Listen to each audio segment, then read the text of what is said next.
They say blood is thicker than water, but I've learned that DNA can be thicker than both, especially when it comes to family secrets. My name is Michelle Anderson, and until 3 months ago, I thought being adopted was the biggest surprise of my life. I was wrong. I was adopted at birth by James and Maria Anderson, the most loving parents anyone could ask for. They never hid the fact that I was adopted. It was just part of our family story, like Dad's terrible dad jokes or Mom's award-winning apple pie. Being adopted never made me feel less of an Anderson, at least not until Aunt Karen decided to make it an issue. It started when the invitations went out for the Anderson family grand reunion.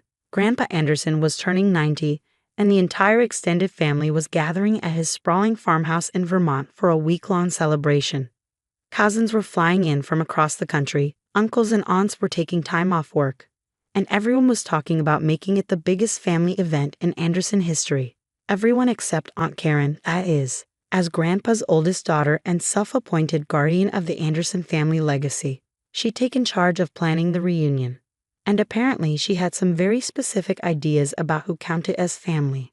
I found out about her views during a family dinner at my parents' house. Karen was showing Mom the draft guest list, rambling about accommodations and meal plans. "Of course, we'll need accurate numbers," she said, not quite looking at me. "This is a gathering for true Andersons only, blood relatives." The table went quiet. Dad's fork clattered against his plate. "What exactly are you saying, Karen?" Mom's voice had that dangerous edge I rarely heard. "Well," Aunt Karen smoothed her designer blouse, "you understand, don't you? This is about family heritage, about celebrating the Anderson bloodline. Michelle is lovely, of course, but she's not really an Anderson." Not really an Anderson. The words hit like a physical blow. 28 years of family holidays, shared memories, love and belonging, all dismissed because I didn't share their DNA. "That's ridiculous," Dad started, but Aunt Karen cut him off. "James, be reasonable. This isn't about feelings. It's about preserving our family's history. The reunion will feature a presentation about the Anderson genealogy, displays of family heirlooms, discussions about inherited traits. Michelle would feel out of place." "The only one making Michelle feel out of place is you," Mom snapped. But Aunt Karen wasn't finished. "Besides, I've already discussed it with the reunion committee. We all agree, blood relatives only, it's simpler that way." The reunion committee consisted of Karen's daughter Jessica and 2 cousins who'd never dared disagree with her. I'd grown up with Jessica, shared clothes and secrets through our teenage years. Now she couldn't even meet my eyes across the table. "This is insane," Dad declared. "If Michelle's not welcome, none of us are going." "Don't be dramatic, James," Karen sighed. "You're the eldest son, you have to be there. And Maria's been helping Grandpa organize his old photographs for the family history display. You can't abandon your responsibilities just because Michelle's feelings are hurt." I found my voice then. "Don't worry about it, Dad. I wouldn't want to taint the precious Anderson bloodline with my adopted presence. Michelle." Mom reached for my hand, but I was already standing. "I mean it. Go to the reunion. Grandpa deserves to have his whole family there for his birthday. His real family, according to Aunt Karen." I left the house despite my parents' protests. Driving home to my apartment, I couldn't stop thinking about all the little moments over the years when Karen had subtly emphasized my outsider status. The Christmas she gave all the grandkids family heirloom jewelry except me. The way she'd introduced me as James and Maria's adopted daughter, rather than just her niece. But something else was bothering me, something about the way she'd been so insistent about blood relatives only. It seemed excessive, even for Karen, like she was afraid of something. That night, I couldn't sleep. I kept thinking about the family photos Mom had been organizing for Grandpa's birthday. One in particular stuck in my mind, a faded Polaroid from a family picnic the year before I was adopted. Something about Karen's expression in that photo, the way she was standing apart from the group. The next morning, I called in sick to my job at the architectural firm and drove to my parents' house. Mom was at work, but I had a key. The boxes of old photos were still spread across the dining room table. I found the picnic photo easily enough. Summer of 1994, 3 months before my birth parents chose the Andersons to adopt me. The whole family was there, lounging on checkered blankets, paper plates balanced on their laps. Everyone looked relaxed, happy. Except Karen. She stood at the edge of the frame, one hand pressed against her stomach, Her face turned away from the camera. She was wearing a loose sundress, unusual for someone who usually favored tailored clothes. And according to the date stamp, this was taken just 6 months before she married Uncle Steve in what Mom always called a rushed ceremony. A crazy idea started forming in my mind. I'd been born in January 1995. Karen married Steve in December 1994. The timing? But no, it couldn't be, could it? I took a photo of the Polaroid with my phone and opened my laptop. Over the next few hours, I dove deep into research. Hospital records from that time were mostly digitized now. It took some creative searching, but finally I found what I was looking for. A birth record from St. Mary's Hospital, January 15, 1995. My birth record. My birth mother's name was listed as Jane Doe, common in closed adoptions. But there was something else. A nurse's note, probably misfiled during digitization. Patient requested complete confidentiality. Family connection to hospital board member K. noted. K. Karen Anderson. My hands were shaking as I pulled up the website for a major DNA testing company. I'd always avoided these services before, respecting my birth parents' wish for privacy. But now, the test kit arrived 2 days later. As I swabbed my cheek, I thought about Karen's insistence on blood relatives only at the reunion, about all the years of subtle digs and careful distance, about how she'd never once asked me if I wanted to find my birth parents when most relatives had brought it up at least once. 6 weeks later, my phone pinged with a notification.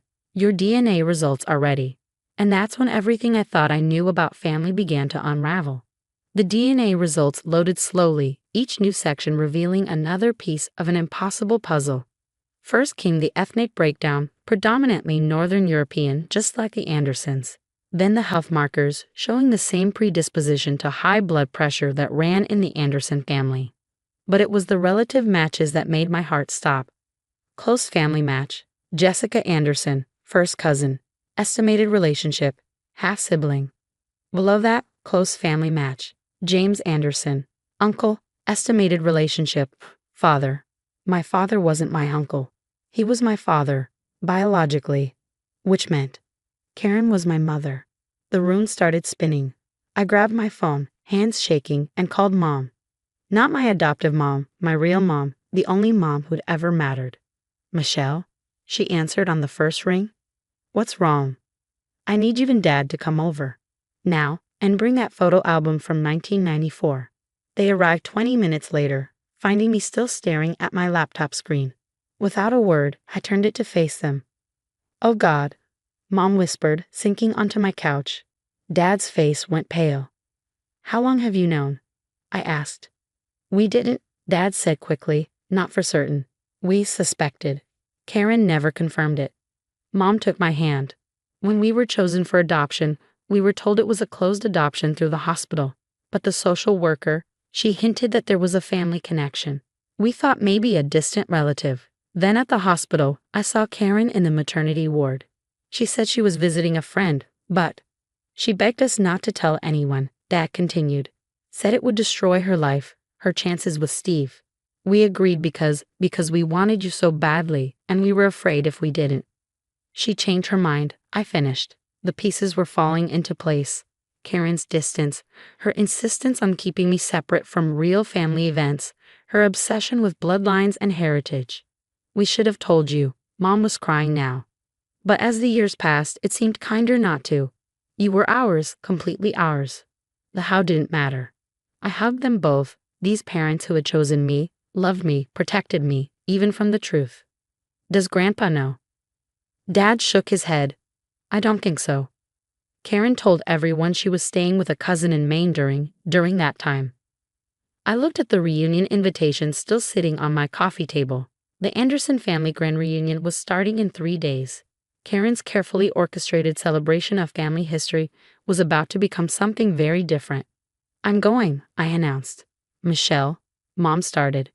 No, I'm tired of hiding who I am, of being made to feel less than. Karen wants to celebrate Anderson blood. Fine, let's celebrate it. The reunion was in full swing when we arrived at Grandpa's farm.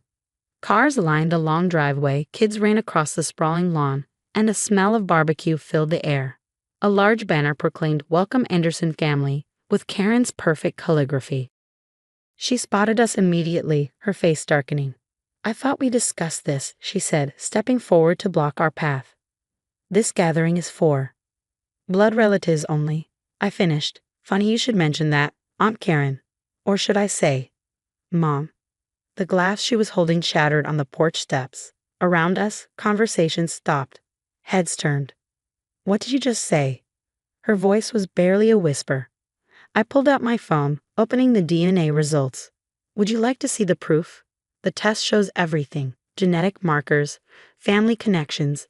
It's amazing what science can tell us about family trees these days." "You had no right," she hissed. "That information was private." "Private?" I laughed. "Like how you spent my entire life treating me like a dirty secret, making me feel like I didn't belong in my own family?" "Keep your voice down," she pleaded, looking around frantically. "Why? Isn't this what the reunion is about, celebrating Anderson family history?" "Well, here's a piece of history for everyone. 28 years ago, Karen Anderson had a baby. Instead of acknowledging her child, she gave it up in a closed adoption. But here's the twist. She arranged for her own brother to adopt the baby, then spent the next 3 decades pretending that child was a stranger." The porch had gone completely silent. Jessica stood frozen halfway down the steps, her face a mask of shock. "Is this true?" The question came from Grandpa Anderson, who had wheeled himself onto the porch during my speech. "Karen? Is she yours?" Karen's carefully maintained composure cracked. "Daddy, I was young, unmarried. It would have ruined everything with Steve." "So you gave your baby to James and Maria," Grandpa's voice was quiet, "and then spent years making that same child feel unwelcome in her own family." "I did what I had to do," Karen cried. "I gave her a good home, responsible parents. What more was I supposed to do?" "Love her," Jessica said suddenly. All heads turned to my half-sister. "You were supposed to love her, Mom. Like you loved me. Instead, you made me treat my own sister like an outsider." The next few hours were chaos. Family members took sides, arguments erupted, old secrets spilled out. Uncle Steve stormed off, shouting about decades of lies. Cousins who had followed Karen's lead in excluding me now looked ashamed. But something else happened too. Jessica hugged me, really hugged me, for the first time in years. "I always wanted a sister," she whispered. Grandpa insisted on hearing every detail of my life, proudly declaring that my architectural talent must come from his side of the family. Karen left early, refusing to participate in the spectacle, as she called it, but her departure felt like a weight lifting. For the first time, I could just be an Anderson, no qualifiers, no explanations needed. Later that evening, as fireflies danced across the farmhouse lawn, Grandpa called everyone together. "Family," he began, his voice strong despite his age, "is not about keeping secrets. It's not about blood or DNA or who has the right to belong. Family is about love, messy, complicated, sometimes painful love." He turned to me. "Michelle, you've been an Anderson since the day James and Maria brought you home. Not because of whose blood you carry, but because of the love you've both given and received. I'm sorry it took us this long to say it properly. 1 year has passed since that reunion. Karen still won't speak to me, but I'm okay with that.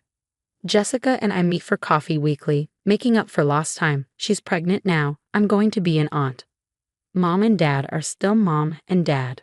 Finding out they're my biological aunt and uncle hasn't changed anything about our relationship. If anything, it's stronger for having the truth in the open. Last week, I found a package on my doorstep. Inside was an old jewelry box and a note in Grandpa's shaky handwriting. "This belonged to your grandmother. She would have wanted her granddaughter to have it, not because of blood, but because of the heart you've shown in forgiving this family's mistakes. Love, Grandpa." The necklace inside was the same one Karen had pointedly not given me all those Christmases ago. Now it sits in my jewelry box not as a symbol of bloodlines or heritage, but as a reminder that family is what we make it. Sometimes the truth hurts, sometimes it heals, and sometimes, like a DNA test that reveals both roots and wings, it sets us free to become who we were always meant to be, not just blood relatives, but true family.